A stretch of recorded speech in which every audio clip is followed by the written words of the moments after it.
Nah, apa saja foreign flow di pekan lalu? Untuk net buy ada BRI, Antam, ASI. Ini top 3-nya dan kita lihat ini kabar gembira karena BRI akhirnya mencetak net buy ya sebanyak 644 miliar rupiah, diikuti oleh Aneka Tambang sebanyak 627,9 miliar rupiah, lalu juga ada Astra Internasional.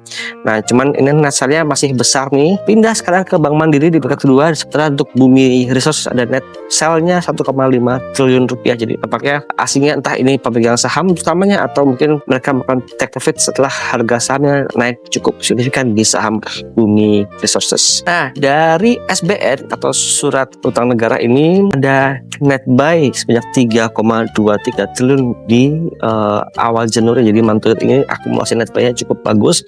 Ini adalah sinyal bagus setelah pada tahun lalu sejak bulan September itu mengalami kontraksi atau net sell yang cukup dalam ya. Jadi sudah mulai stabil dan porsi kepemilikan asing juga stabil di angka 13,32% per 8 Januari. Jadi ini adalah data terakhir dari DJPR dan rupiahnya juga bergerak walaupun melambat tipis ya, tapi terlalu stabil dan juga inline dengan mata uang lainnya. Nah, komoditas emas ini saya ambil dari pagi ya, dari Trade Economics.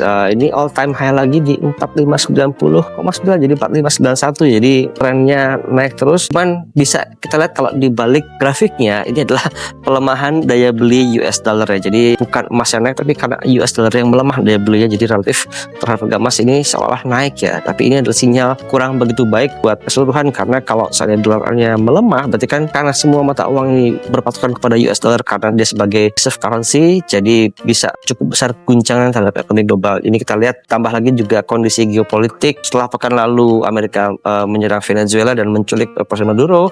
Sekarang juga arahnya juga mengancam ke Kuba dan juga Iran yang sedang dilanda gejolak politik juga dengan aksi demonstrasi yang berlangsung selama sepekan terakhir di Tehran dan berbagai kota-kota utama di Iran. Perak juga demikian, pagi tadi juga all time high naik lagi, dan seperti emas bahkan naiknya sudah melampaui naik emas ya. Kemarin itu tahun lalu sampai 140% kenaikannya. Dan nikel dengan wacana pemerintah Indonesia untuk membatasi atau melakukan cap ya untuk produksi nikelnya, ini mendongkrak lagi harga nikelnya sampai ke level kemarin 18 ribuan, tapi kembali turun nih. Jadi cukup volatile harga nikel. Bisa diperhatikan saham-saham berbasis nikel dengan harga komoditasnya.